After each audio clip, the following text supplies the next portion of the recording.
Welcome back to the Deep Dive. Today, we are going to do something a little different to start. I want you to close your eyes for a second. Picture a dusty street in an old western town. It's high noon, you've got the saloon doors swinging, tumbleweeds rolling by, and everyone is carrying a weapon on their hip. There is no sheriff in sight, no judge. If someone cheats at cards, the dispute is settled right there in the street. If someone steals your horse, well, you're walking home. It is the definition of the Wild West. It is a very evocative image, and while it makes for fantastic cinema, it is a terrifying way to live. Exactly.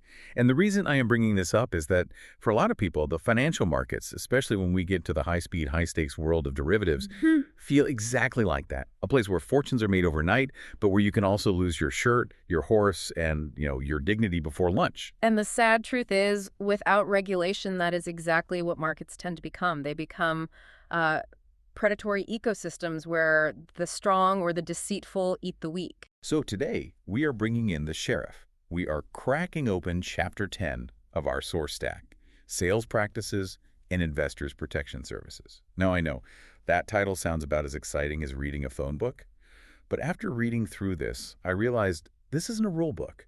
It is a survival manual. I completely agree with that framing. If you are trading, particularly in complex instruments like futures and options, this chapter is the difference between investing and, well, gambling at a rigged table. It's the user manual for the heavy machinery of finance. We have a clear mission today. We are going to decode how the system is designed to protect the naive investor. That's the actual term the text uses, by the way, from the sharks. But also, and this is equally interesting, how the system protects itself from being used by criminals to launder money. And to set the stage, we have to understand the core social contract here. The text puts it beautifully, and I want to quote this directly. Customers have the right to get good advice. Employees have the duty to give good advice. It sounds simple, doesn't it? It sounds simple, but it is profound. Finance, at its absolute bedrock, runs on trust.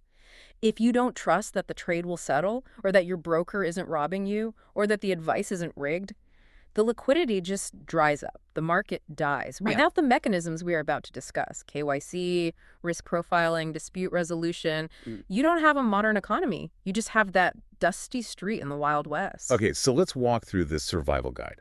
I want to start with the threats. The source material calls this section Risk and Malpractice, but I prefer to call it the dark arts of sales. A fitting title, because these are psychological traps as much as they are financial ones. The first trap mentioned is the siren song. You see this everywhere on social media now. High returns, guaranteed, risk-free 20% gains. It is so tempting. I mean, who doesn't want free money? Yeah. Why is this the biggest red flag in the book? Because it violates the fundamental law of financial physics. Listeners need to burn this into their brains. Returns are the price you get paid for taking risk. They are inextricably linked. There is no such thing as a product with high returns and zero risk. It does not exist. It's a fantasy. So if someone slides into my DMs offering a guaranteed strategy that beats the market, they are lying. They are either lying or they are delusional. And in the derivatives market specifically, risk is the currency. If you aren't paying with risk, you aren't buying a return. The text is explicit.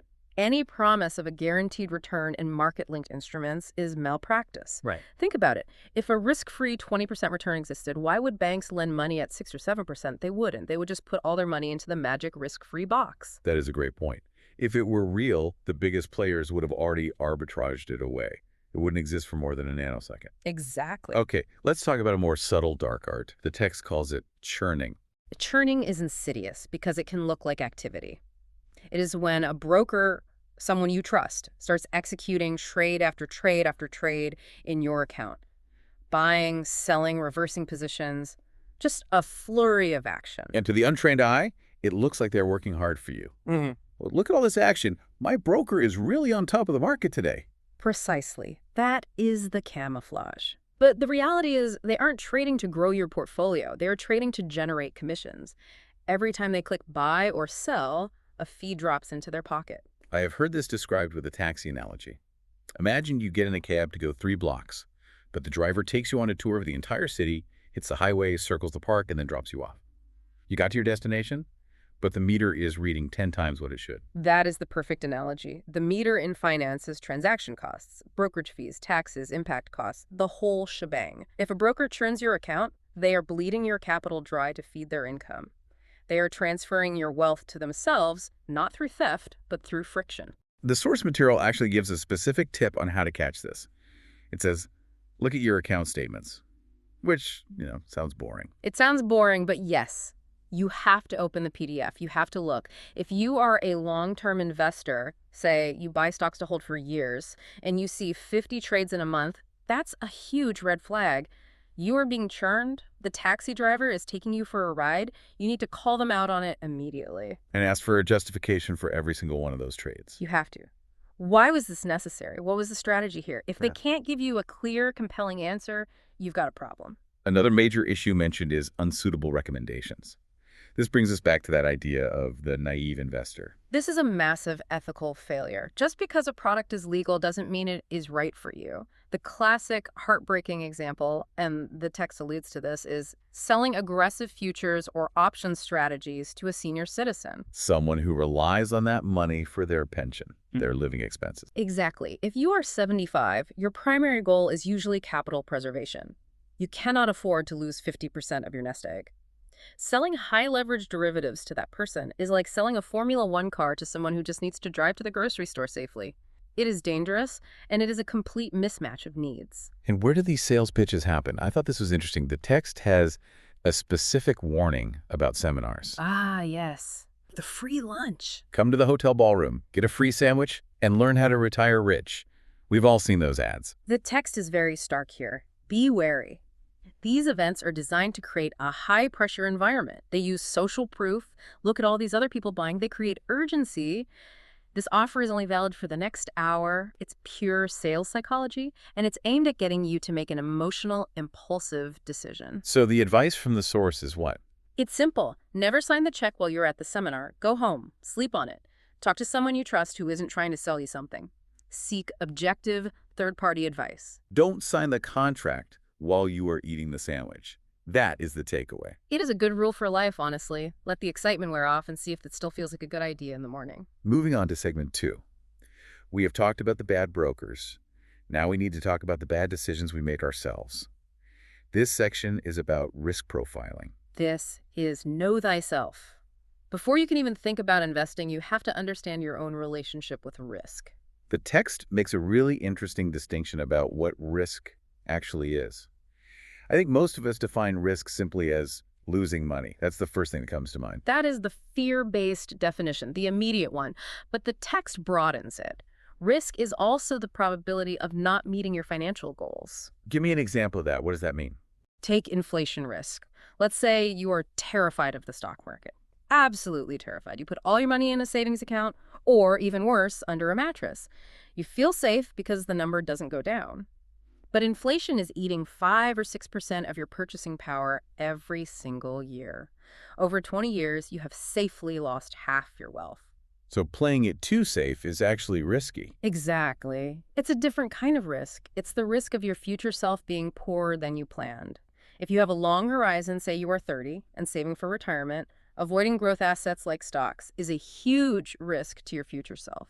Risk is relative to your timeline. Stocks are risky if you need the money next week. They are essential if you need the money in 20 years. Now, for the traders listening, we have to talk about the RDD, the risk disclosure document. Yes, a document everyone signs and nobody reads. Guilty as charged. It feels like the terms and conditions on a software update. I just scroll and click agree. And in consumer tech, that is mostly fine. The worst that happens is they collect some data. In derivatives, that is a fatal error. The RDD isn't legal mumbo-jumbo. It is a description of exactly how the machine can kill you.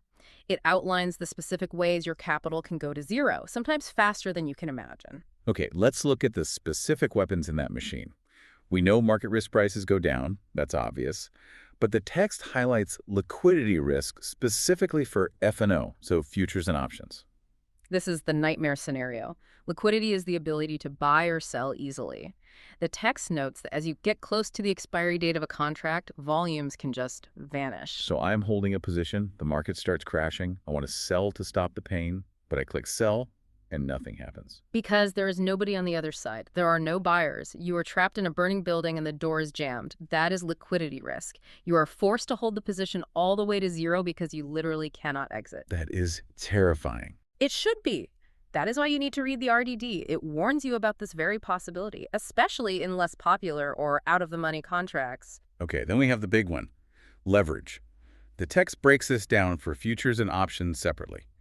Let's start with futures and the concept of MTM, mark-to-market. This is where new traders get wiped out. In a standard stock, if you buy it for 100 and the price drops to 80, you have a paper loss. You don't lose actual money until you sell. You can hold and hope. Right. I can just wait for it to come back up. Maybe it takes a year, maybe 5 years. In futures, you cannot wait. The profits and losses are settled daily, every single evening. If the market moves against you today, the broker takes that money out of your account tonight, it's gone. And if the account is empty, Yeah. or it doesn't have enough to cover the loss. Then you get the dreaded margin call, an email, a text, a phone call. You need to wire us more cash immediately. If you don't, the broker doesn't ask politely.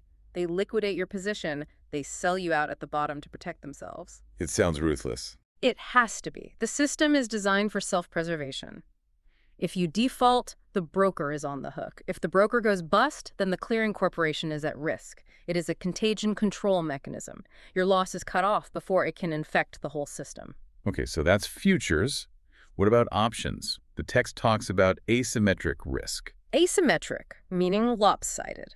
The risk isn't the same for both sides of the trade. How so? Yes, if you are an option buyer, your risk is limited. You pay a premium, say $100. The most you can possibly lose is that $100. Your downside is capped. Safe enough. Sounds good. But, and this is a huge but, you are fighting time decay.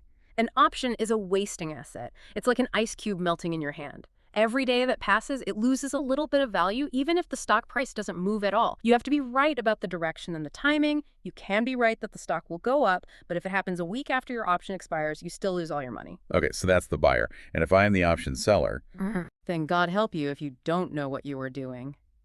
The text warns that for sellers, risk is potentially unlimited. unlimited. How can it be unlimited? Think about it. If you sell a call option, you are promising to sell a stock at a certain price. You are betting the price won't go up past that. But what if it does? What if some news comes out and the stock skyrockets to the moon? You are on the hook for the entire difference. You collected a tiny $5 premium, but you could lose $5,000 or $50,000. It is famously described as picking up pennies in front of a steamroller. Picking up pennies in front of a steamroller. You make a little bit, a little bit, a little bit, and then splat. You get run over. Correct. One bad trade can wipe out years of small gains. And finally, the text mentions system risk, glitches, communication failure. Which feels very modern. We're all trading online now. If the internet goes down or the broker's app crashes, Yeah, you can't trade. exactly. And in a fast-moving market, a 5-minute outage can be the difference between a small loss and a catastrophic one. It's a risk people often forget about until it's too late. I want to pivot to something in the text that actually made my jaw drop. It references a SEBI study from January 2023. We have talked about the theoretical risks, but this is the cold, hard data. This is the aha moment of the entire document. This is what you see when you turn on the flashlight in the abyss. It's sobering. So listen to these numbers. SEBI analyzed individual traders in the equity futures and options segment. Stat number 1, 9 out of 10 individual traders incur net losses. Let's just pause there. Let that sink in. 90%. If you walk into a room of 10 retail F&O traders, 9 of them are bleeding money. It's not a 50-50 coin flip. It's a game where the house has a massive, massive edge. Stat number 2, the average loss for those people is close to 50,000 rupees. For a retail trader, that is a significant chunk of savings. That's not pocket change. It isn't play money. That's a down payment on a car, a year of school fees. It's real money that families need. Stat number 3, and this is the kicker. Transaction costs, the brokerages, the taxes add another 28% to the losses. So even if you are the rare person who breaks even on the trades themselves, the fees might push you deep into the red. This data contextualizes everything we are discussing. When people complain about regulations being gatekeeping or a nanny state, they need to look at this chart. The system isn't trying to stop you from getting rich. It is trying to prevent mass capital destruction. The odds are overwhelmingly stacked against the individual. It really changes the vibe from the regulator is a spoilport to the regulator's trying to stop me from walking into traffic. Exactly. It frames the regulations not as restrictions, but as guardrails on a very steep and treacherous cliff. Okay, so we have covered the dangers. Now let's talk about the gatekeepers, segment 3. This is about the mountain of paperwork, KYC, and AML. Know your customer and anti-money laundering. The part everyone loves to hate. Why do you need my ID again? Why do you need my photo? Why so many forms? The source material links us directly to the PMLA, the Prevention of Money Laundering Act, 2002. Right. This isn't just about the stock market. This is about national security. The goal is to prevent the financial system from being used to wash proceeds of crime. So we are talking drug cartels, terrorist financing, corruption, Yes. bribery. Yes, all of it. If you are a drug lord with millions in cash, you have a problem. You can't just deposit it in a bank. So you need to turn that dirty money into clean assets. You might try to funnel it into the stock market through a series of complex transactions. The KYC rules are the filter designed to catch that. There's a concept here called CDD, customer due diligence, and specifically finding the beneficial owner. What's that about? This is key. Criminals love complexity. They will open an account in the name of a shell company, which is owned by another company in a different country, which is owned by a trust. The rules say the broker must drill down through all those layers to find the actual human being at the bottom, the beneficial owner. You can't hide behind a corporate veil anymore. And the text says the scrutiny isn't the same for everyone. It uses a risk-based approach. Correct. Not all clients are created equal in terms of risk. If you are a salaried employee investing your savings, you are low risk. But if you are a PP, a politically exposed person, the alarm bells go off. A PP, like a politician. Heads of state, senior politicians, senior government officials, judges, military commanders, people in positions of public trust. Why are they considered high risk? Because they are in positions of power where bribery and corruption are possible. If a senior minister suddenly shows up with $5 million to invest, the system has to ask, where did this come from? Is this their salary, or is this a kickback from a government contract? It requires enhanced due diligence. That makes perfect sense. Now let's talk about the actual process. We have the IQV in-person verification. You have to actually be seen either physically or on video. It prevents basic identity theft. Someone can steal your ID card, but they can't steal your face, usually. It's about making sure the person on the documents is the person opening the account. There is a really touching detail in the text about inclusivity here. It talks about digital KYC for persons with disabilities. Yes, this is a result of a Supreme Court judgment. It's a great example of regulation evolving. Standard video KYC usually requires a liveliness test. You have to blink your eyes or move your head to prove you aren't a photograph or a deepfake. But if you're visually impaired, you might not be able to blink on command or follow visual cues on a screen. Exactly. So the old rules were unintentionally discriminatory. The regulations were updated.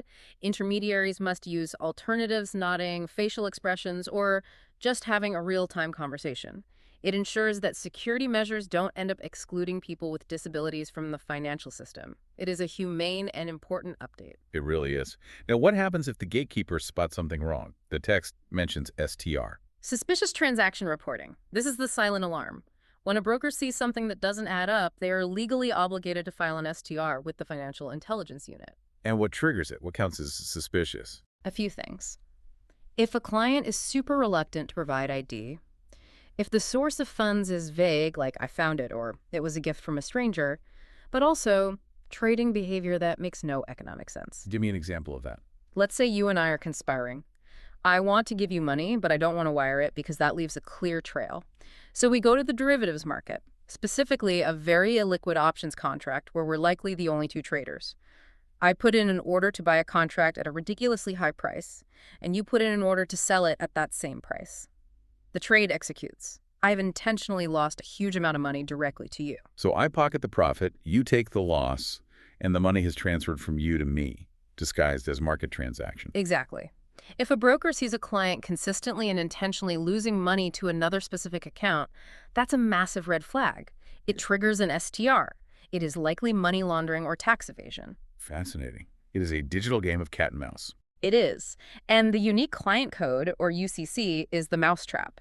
The text explains it well. Every client gets one. It links your PAN card, your DMAT account, and all your trades across all brokers. It creates a digital fingerprint that follows you everywhere, making these kinds of schemes much harder to pull off. All right, segment 4. Let's say despite all this, things go wrong. The broker scams you. The system crashes. You are angry. What is the safety net? The text outlines a very clear hierarchy for grievance redressal, a step-by-step process. Step 1. Complain to the broker. Obvious, right. Give them a chance to fix it first. Most issues can be resolved at this level. Okay, let's say they don't. Step 2. The exchange. The Investor Grievance Division, or IGD. Right, you escalate. But step 3 is the big gun. You go to SEBI, and specifically a system called SCORES. The SEBI Complaints Redressal System. This is centralized and web-based, so it's accessible to everyone. But the most important thing about SCORES is the ticking clock. Once a complaint is lodged through SCORES, the entity, the broker, or the company has 21 days to resolve it. It puts a deadline on the problem. No more "we'll get back to you" for months on end. Exactly. It forces a response. But the text introduces something even newer and honestly cooler, the ODR portal. Online dispute resolution. This is a game changer. In the old days, if you had a serious legal dispute with a broker, say over an unauthorized trade that cost you a lot of money, you had to go to civil court. In India, that could take 10 or 15 years. By the time you win, the money is worth half as much due to inflation, and you've spent a fortune on lawyers. Exactly. It was impractical for small investors. ODR digitizes and fast-tracks the entire arbitration process. Walk us through it. How does it work? You file your dispute on the portal. The first stage is conciliation. A neutral third party, think of them as a marriage counselor for finance, tries to get you and the broker to reach a mutual agreement. They have 21 days to do this. And if we can't agree, if we're still at each other's throats? Then it goes to arbitration. This is like Judge Judy, but serious and for finance. An arbitrator reviews the evidence from both sides and issues a decision. And here is the critical word: binding. So it isn't just a suggestion, it's a final ruling. No, it has the weight of a court order. And once the award is passed, the market participant, the broker, must pay or perform within 15 days. That is incredibly fast. 21 days for conciliation, then a period for arbitration, then 15 days to pay. We're talking a matter of months, not decades. It levels the playing field for the little guy. You don't need expensive lawyers. You just need the truth on your side and access to the portal. It covers everything from service issues to trade disputes. And finally, what if the broker just vanishes, goes bankrupt? What's the absolute last resort? The IPF, the Investor Protection Fund. It is the insurance policy of last resort, maintained by the stock exchanges. If the broker defaults and their assets aren't enough to cover investor claims, the exchange dips into this fund to compensate the investors up to a certain limit. Ideally, you never want to be in the line for the IPF. No, that is the emergency exit. You want to stay on the plane. Which brings us to our final segment, the Investor's Manifesto. The do's and don'ts. Let's do this rapid fire. I will throw a rule at you from the text. You tell me the consequence of breaking it. Ready? Let's do it. Don't deal with unregistered brokers. If they aren't registered with SEBI, you are back in the Wild West. No SCORES, no ODR, no IPF. If they steal your money, it is gone forever. You have zero protection. Don't leave signed DMAT transaction slip books with the broker. This is financial suicide. A transaction slip is like a blank check for your shares. If you sign a whole booklet and leave it with them, they can transfer your entire portfolio to anyone they want, anytime they want, without you knowing. Never, ever do this. Don't make payments in cash. Cash has no digital footprint. If a dispute happens, you have no proof you ever paid them. It's your word against theirs. Always use banking channels, checks, online transfers. Create a paper trail. Don't fall for guaranteed returns or tips. Tips are for waiters, not investors. Yeah. If someone gives you a stock tip, ask yourself, why are they telling me this for free? Usually they're trying to pump the price so they can dump their own shares on you. It's a classic manipulation tactic. Okay, the do's. Do read the risk disclosure document. Yes. Treat it like the manual for a chainsaw. You wouldn't just turn one on without knowing how it works. Know the risks before you start trading. Do insist on contract notes for every trade. The contract note is your receipt. It proves the trade happened at that specific time and for that specific price. Without it, a dishonest broker could claim you got a worse price than you actually did. Do check if you have the ability to deliver before selling. This avoids the short squeeze. Don't promise to sell shares you don't own and can't borrow. That is how you can get into a situation with potentially unlimited losses. And finally, do ensure documents are fully filled in before signing. Never sign a blank form. It can be filled in with anything later. I agree to give the broker 50% of my house. You are signing a blank check on your future. Don't do it. We have covered a lot of ground today, from the siren song of high returns all the way to the nitty-gritty of dispute resolution. It is a comprehensive ecosystem. Each part is designed to address a specific failure point. You know, when I started reading Chapter 10, I thought it was just bureaucracy, red tape, just friction. But reflecting on this conversation, I am seeing it differently. How so? Well, think about a car engine. You need oil. Oil is sticky, it is messy, it is an expense. In a way, it creates friction. But without it, the real friction of metal on metal would destroy the engine in seconds. These rules, KYC, risk profiling, margin calls, they are the oil. They create a little bit of drag, sure, but they stop the entire machine from overheating and exploding. That is a profound way to look at it. Friction is necessary for traction. Without these guardrails, given the stats we saw, 90% losses, the retail investor market would be wiped out in a year. The trust would evaporate. These rules are the only thing keeping the game playable for everyone. I want to leave our listeners with a provocative thought. We live in a world of algorithms. We have digital KYC, automated margin calls, online arbitration. We have automated the process. Yes, we have, to an incredible degree. But have we solved the human problem, the core problem of suitability? Can an algorithm really know if a trade is right for you, specifically? Can an app know that you need that money for your daughter's wedding next month, or that you have a low tolerance for stress? It can't. Not really. It can run a questionnaire, it can categorize you, but it can't understand your life circumstances or your emotional state. So my question to you, the listener, is this. Are you relying on the system to protect you? Or are you realizing that the ultimate regulator, the final line of defense, is you? That is the million-dollar colon, isn't it? The system protects you from fraud and systemic failure. It cannot protect you from your own bad judgment or from taking a risk that isn't suitable for you. That final responsibility is always yours. On that note, go check your risk profile before you open that trading app again. Thanks for diving deep with us. Stay safe out there. See you next time.